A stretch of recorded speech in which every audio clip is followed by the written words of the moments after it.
I want to briefly speak on the video I saw that Hassan Campbell had created regarding Saneter pulling a gun on live video. I also found the video and watched it. And when I looked at Saneter's face, it's different than what I'm used to seeing online. I've been watching Saneter for a while.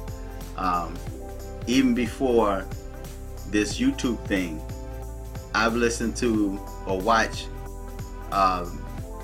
tapes and videos that Saneter had put out. I used to see him in Harlem on the street. But I never thought I would see a day when Saneter would flash or brandish a weapon online. To me, that's a sign of fear. I saw fear in Saneter's face because I've always believed in the element of surprise. Just like people that get online and flash knives. You know, you're beefing with somebody online, so you gotta show your firepower. And even when they flash knives online, in their mind they're thinking like, well, I'm incriminating myself if I flash a gun, so I'll just flash this big knife as a threat to try to instill fear in someone. But especially if you're from New York, you know not to do that, because that alerts your enemy or your alleged adversary to prepare themselves. You really want the element of surprise, because now that your adversary knows that you have a firearm and you have a magazine with only one round in it, because you can look at the magazine and tell it's only got one round, and he probably put that round in that magazine to make it look like he's got a full magazine of ammunition. Now, I'm always on the range. I'm a gun owner. In New York State, I'm a licensed gun owner. Since I've been out the military, that's been, what, 1983? So like 1985 was when I applied for my pistol permit. And I've owned firearms from that time on up to this time. Now, New York State's got some very strict fire laws, and from what I understand, Saneter's got a felony. So if that firearm, and it can't be legal, and I'm sure he probably bought it off the street, but even if you buy a firearm off the street, at least try to get one that's in the box, that's brand new, because if you get caught with that, any bodies that's attached to that gun, any crimes that's attached to that gun, you now own them. You will be charged with every crime or body that's attached to that firearm. Not only that, you will be charged for having the illegal firearm, and you'll be charged for every round that's in the magazine or that's already in the chamber. You will be charged for that. Now, I forgot how many years that's attached to one round that's in that magazine, but you will be charged for every round that's in that magazine. You'll be charged for the illegal firearm, and you will be charged with every crime that's attached to that firearm. So that's a bad move. I'm not gonna say I don't know what was in his mind, and I see many opinions that people make online, man, about, you know, he messed up and he was stupid, he was dumb. But when you're scared, man, it's like people do some crazy things when they're scared.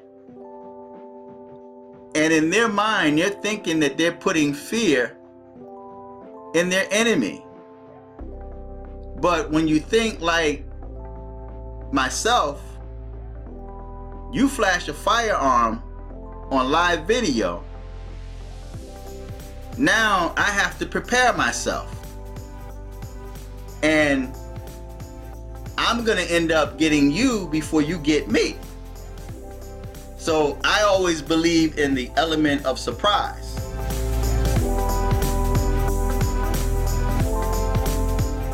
I hope this doesn't go any further than where it is now. Do you remember that movie Juice with Tupac? I believe the movie was Juice. And Tupac had that firearm, and I forgot the Spanish dude that he was beefing with, and something happened. Well, when they was running, when they saw the police and they started running, Tupac ran. They all split in different directions, right? The Spanish dude was walking down the street forgetting about, and I'm sure he didn't forget about it, but he's thinking like, okay, that was done, I'm gonna live the next day, whatever. But before he realized it, Tupac came from around the corner and blew him away. He didn't expect that. That was the element of surprise. So Saneter made a mistake, because if his adversary, and I have an idea of who his adversary or his alleged adversary is, you know, because we're living in times where dudes do anything for views on YouTube. It's like people judge you according to subscriptions and views. You know, you make a comment, the first thing they're gonna do is look at your channel and then say, well, I can see that you don't have enough views. Get your views up. You know, and they look at views like it's currency. And to a lot of YouTubers, it is, because they make money on views. But views don't make the individual person.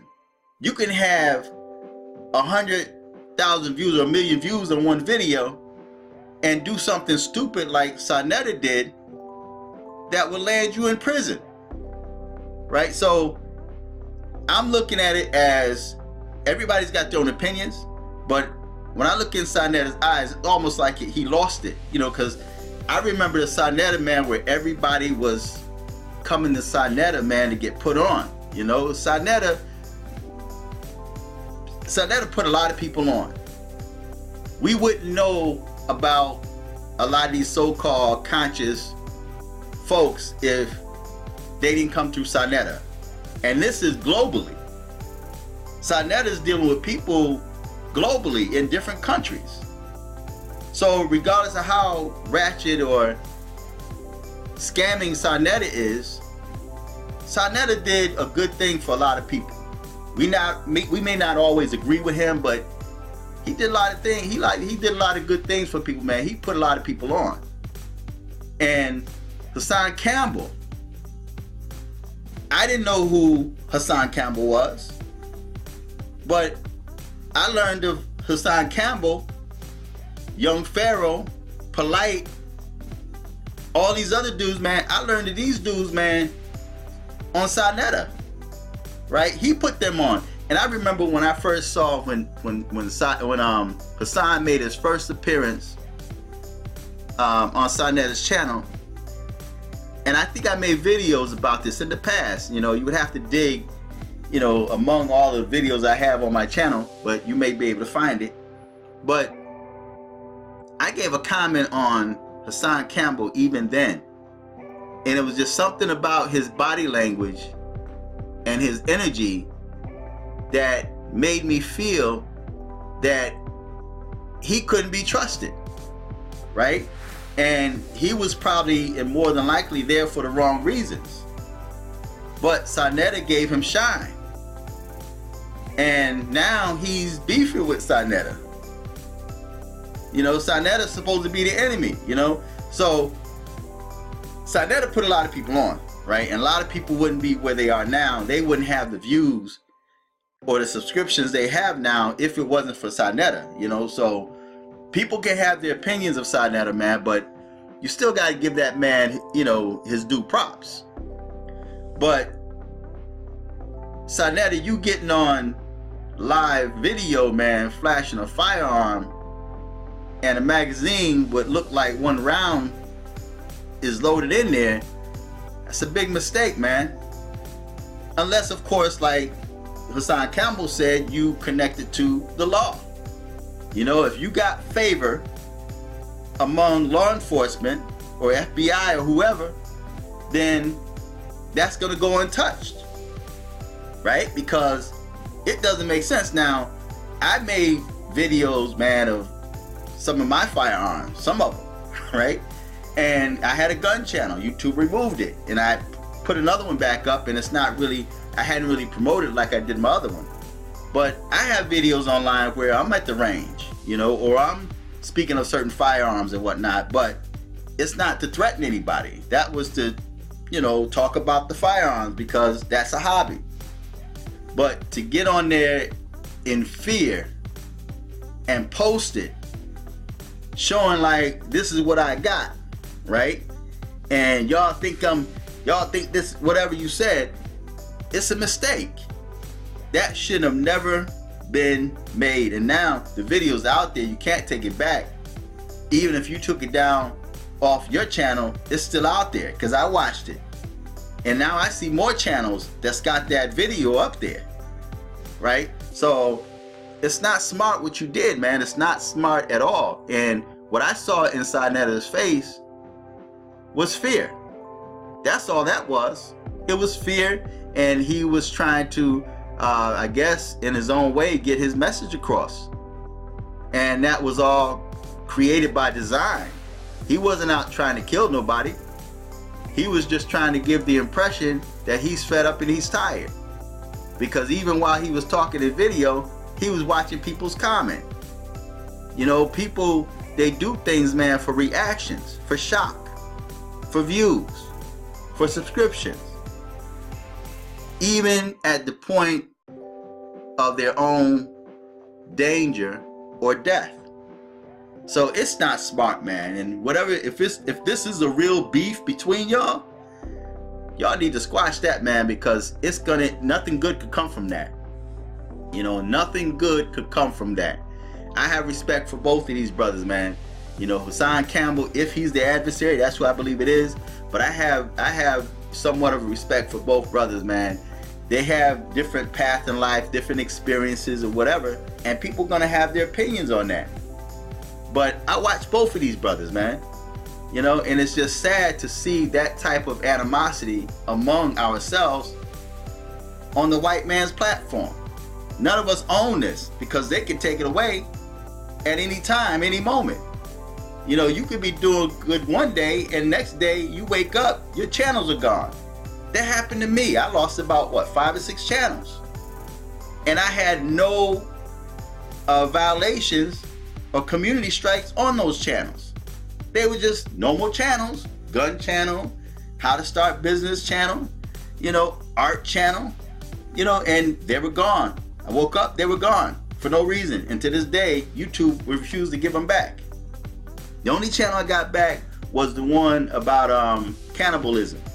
Why they gave me that one back, I don't know. But cannibalism, that's the only channel I got back. So if this is a real beef, man, Saneter, Hassan Campbell, y'all need to squash this, man, because nothing good could come out of this, right? And y'all are looking for reactions from people, man. Hassan Campbell at one time was flashing knives. Now Saneter is flashing a gun. You know, what's wrong with y'all brothers, man? Y'all too old for that. So feel free to subscribe, feedback, tell me what you think. Click on the PayPal link, financially support the channel. Until next time, I'm Fearless, your brother.